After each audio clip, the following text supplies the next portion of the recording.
Hello বন্ধুরা, আমরা এখন বসে রয়েছি দুজন মিলে ঠান্ডার মধ্যে গায়ে চাপা দিয়ে সোয়েটার টোয়েটার পরে বসে রয়েছি।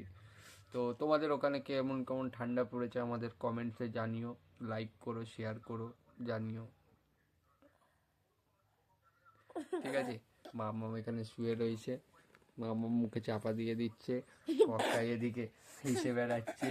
ঠিক আছে, খুব আনন্দ করছে। আজকে সানডে, পক্কায়ের খুব আনন্দ, ওর মাম্মাম ওর পাপা সবাই বাড়িতে রয়েছে। তো তোমাদের ঘরে এরকম একটা দুষ্টু ছেলে থাকলে বলো, ঠিক আছে? আরে বিচির তো পড়েছে। আচ্ছা, তো আমরা এখন এবিসিডি পড়বো। পড়ো পক্কাই A ABC. B C D F G H I J K L M N O P T U R S T U V W X Y N G Now I know my ABC. Next time know my tune it me. খুব ভালো হয়েছে।